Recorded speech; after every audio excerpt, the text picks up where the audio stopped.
it's a dude who talks, and welcome to a new video of me talking about stuff.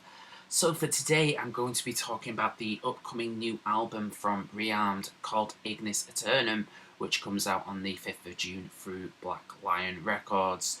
So who are Rearmed, you might ask?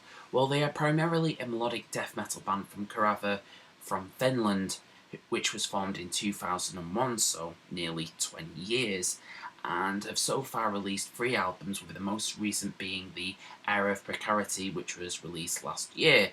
So we have as the band, and 1,000 apologies in advance because I'm more than likely going to butcher these pronunciations. So we've got Joni Matalanian as the lead vocalist, Alan Valiama on guitars, Eero Karjalainen, definitely got that wrong, on drums, Johanna Heinonen on bass and backup vocals, and last but not least, Oskari Mayaka on guitars and backup vocal duty. 1,000 apologies again for butchering those pronunciations. Ignis Aeternum was produced by the band themselves and Harry Petjako, and the album itself was recorded at Studio UG in Kerava in Finland. They themselves have said about the album is a loose theme for the album itself is about positivity, a constant change, and seeing life as it is at every level. It is a trip, a breathtaking view of life's diversity. So, what did I think of Ignis Aeternum? Did I enjoy it or did I hate it? Well, let's find out. We start off with Dive Within, and it gets straight into it, as within the first 10 seconds we're treated with blast beats, and it leads off into a very fast-paced song that only takes a breather within the first minute mark, and then it starts up again.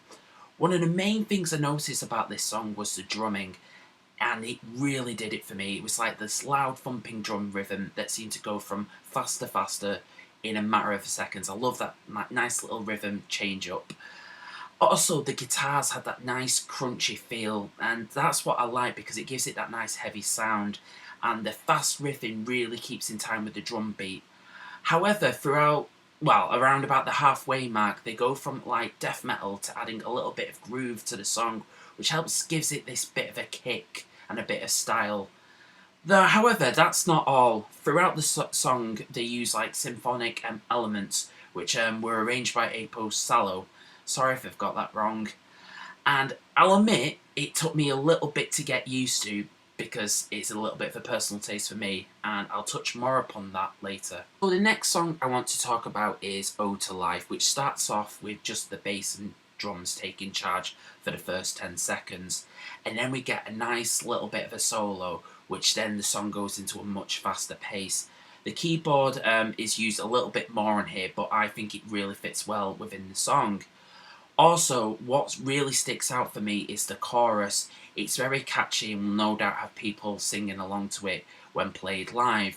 It has that very like anthemic feel to it. I did feel towards the end of the song it stepped a teeny tiny bit into metalcore territory, to some which may be a little bit of a bad thing. Not really for me. However, I think it's there just to give it that nice hook and a moment just to bang your head some more.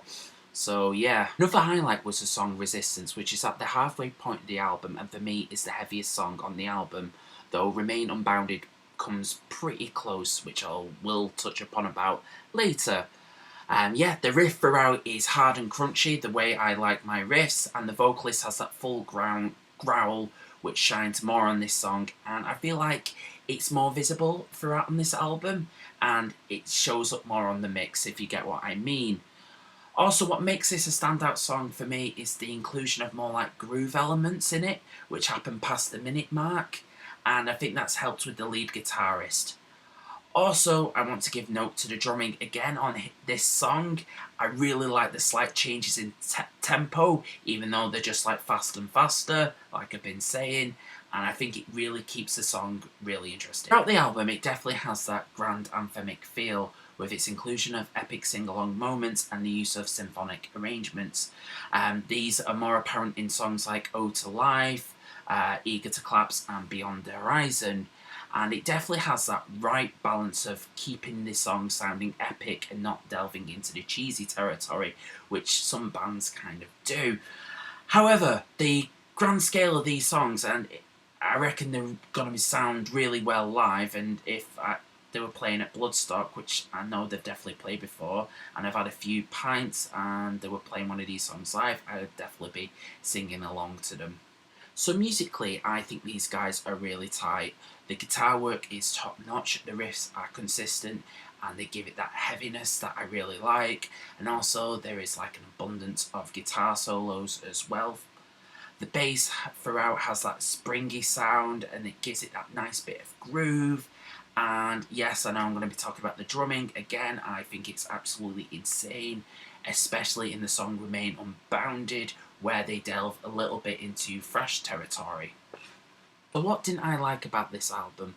Well, there was nothing that really stood out for me as bad. However, the symphonic parts and the bits included with keyboards took a bit to get used to, but for me that's a personal preference and I can be a bit particular about those kind of things. However, in the songs like Hollow Lights, especially in the beginning, like, it did feel like a bit cheesy, and as well as the midway through the song Voyager as well, it kind of stuck out as a bit cheesy and got in the way a little bit. However, that's only a minor criticism for me, and like I say, it's a personal preference. Some of you might enjoy that, so yeah.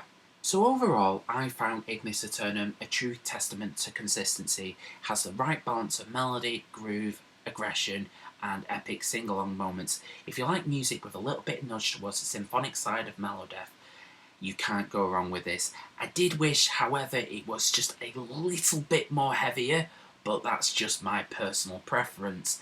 And I can definitely tell this album was a labour of love for the band, and like the last song on the album suggests, this album was definitely built to last with its consistency. So if you're a fan of bands like Amorphis, Arch Enemy and Monomath, I think you'll probably enjoy this. And that was me talking about Ignis Aeternum by Rearmed. Are you thinking of picking this album up? Please let me know if you are down below in the comments section. Like always, if you've enjoyed this ramble, please like, share and subscribe.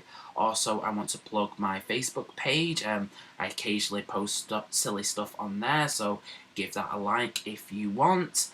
And all I've got left to say to you guys is I've been the dude who talks. Thank you so much for watching. You guys are absolutely incredible. See you soon.